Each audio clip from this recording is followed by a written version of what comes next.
Assalomu alaykum do'stlar. Men Kinomanman va bu Batareyka filmi. Zombi apokalipsisi sabab vayron bo'lgan dunyoda tirik qolgan do'stlar yashab qolish uchun har xil ishlar qilishmoqda. Videoni tomosha qilishdan oldin like bosishni va keyingi film qahramoni bo'lish uchun ismingizni kommentariyada yozib qoldirishni unutmang. Biz esa boshlaymiz. Tashqarida turgan Ruslan kent olti chekib musiqa eshitardi. Quloqchinlarning quvvati tugagach, uning batareykalarini almashtirib yana ummonni eshitishda davom etadi.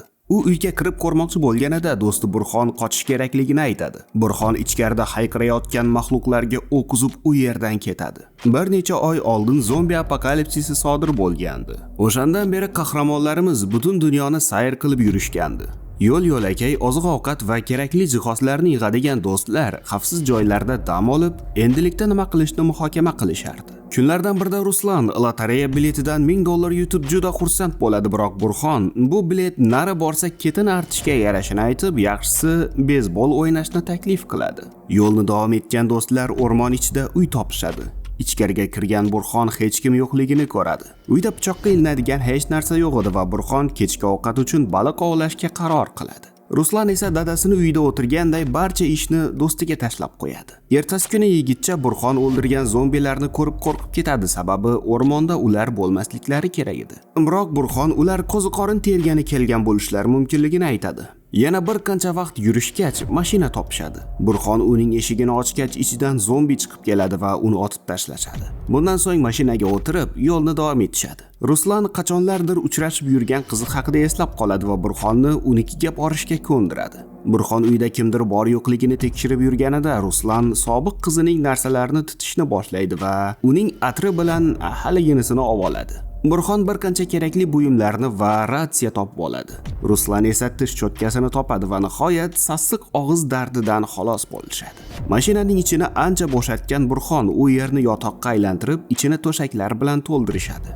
Ruslan shu yerda qolishni istardi, biroq Burxon bunga qarshi bo'ladi va kelishmovchilik kelib chiqadi. Burxon qachonlardir uylardan birida qolishga qaror qilganlarida oziq-ovqatlari tugab qolgach, it yemagini yeyishga majbur bo'lganliklarini va oxirida itning o'zini ham yeganliklarini eslatadi. Ruslanning oilasi ham uyda berkinib olganliklari uchun halok bo'lishgandi. Noiloj yana yo'lga chiqishadi. Ruslan o'zini chalg'itish uchun ummonni eshitishdan to'xtamasdi. Burxon Ruslanga beysbol o'ynashni taklif qiladi, biroq u quloqchinlari sabab uni eshitmaydi. O'zini zombiga solib uni qo'rqitgan Burxon shu dahmazasini deb zombilarga yem bo'lishi mumkinligini aytadi.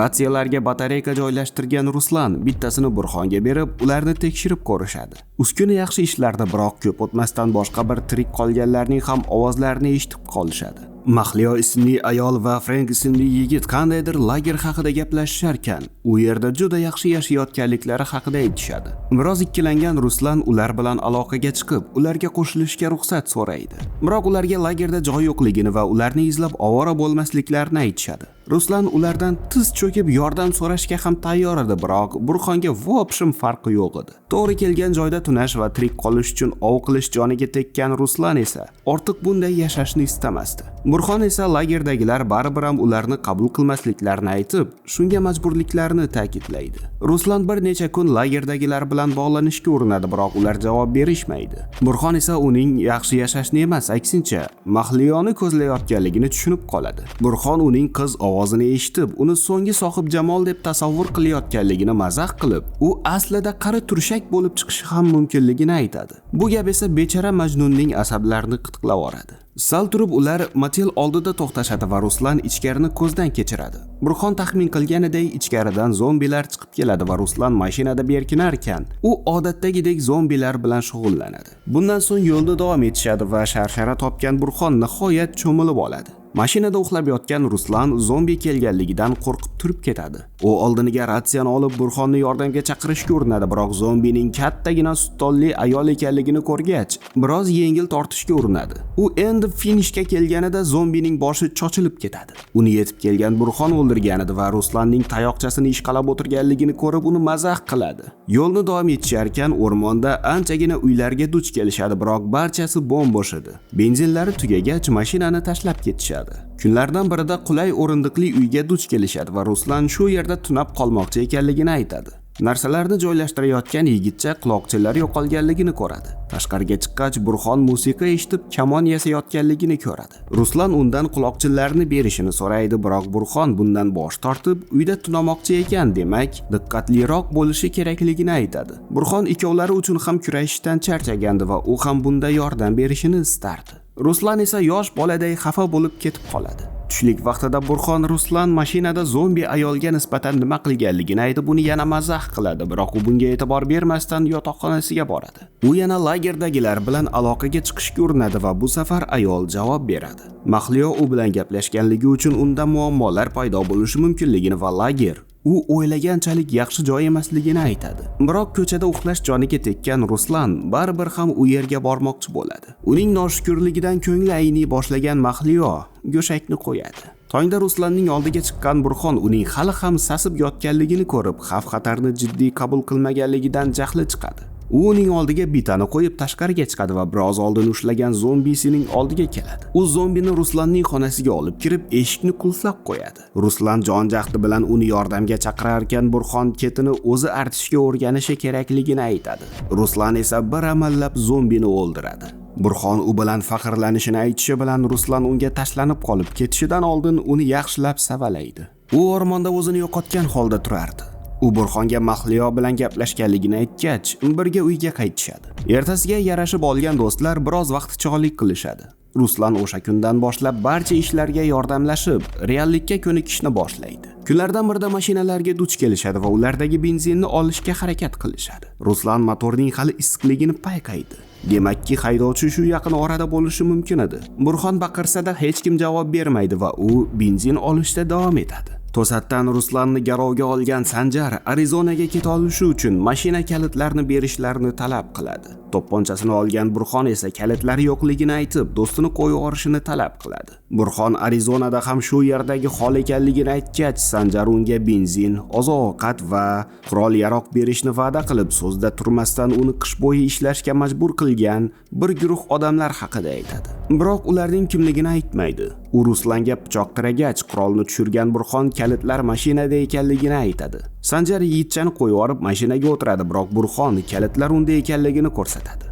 Jahli chiqqan Sanjar uni onasidan so'kib qochishga urinadi, biroq unga yetib olgan Burxon uni otib tashlaydi. Ruslan uni odam o'ldirganlikda ayblarkan, Burxon buni o'zini himoya qilish deya tushuntiradi. Shu damda boshqa bir mashina ular tomon yaqinlashadi. Undan tushgan ayol mashinasini olib ketishga kelganligini aytgach, barcha o'zini tutishga rozi bo'ladi. Ular mashinaga benzin quyishar ekan, Sanjar haqida so'rab qolishadi. Burxon nima sodir bo'lganligini aytgach, ayol to'g'ri ish qilganliklarini sababi u o'g'ri bo'lganligini aytadi. Ular endi ketmoqchi bo'lganlarida ayolning ovozini tanib qolgan Ruslan buning o'sha Mahliyo ekanligini tushunadi. U Burxonning oyog'iga otib, Ruslanni ketini qisib ketmaganligi uchun so'kib beradi. U Burxonning kalitlarini dalaga uloqtirib, ortlaridan kelmasliklarini tayinlaydi. Aks holda ikkovini ham o'ldirish bilan tahdid qiladi. Ular ketishgach, Ruslan kalitlarni izlay boshlaydi, biroq topa olmaydi. Burxon unga yordam bera olmaydi. Qorong'u tushgach, biroz dam olishga qaror qilishadi. Yarim tunda g'alati shovqinlardan uyg'onishadi va chiroqni yoqishgach,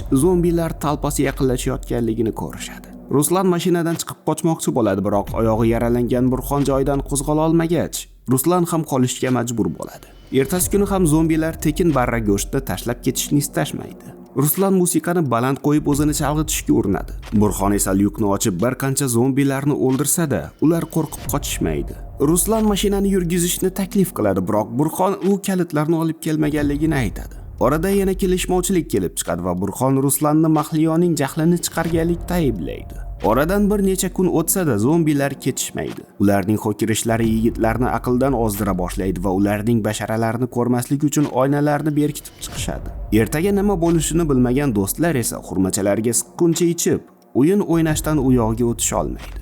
Oxir-oqibat Ruslan buning sababchisi o'zi ekanligini tan olib, kalitlarni topib kelishga rozi bo'ladi. O'ziga kuch yiqqan Ruslan lyukdan tashqariga chiqadi.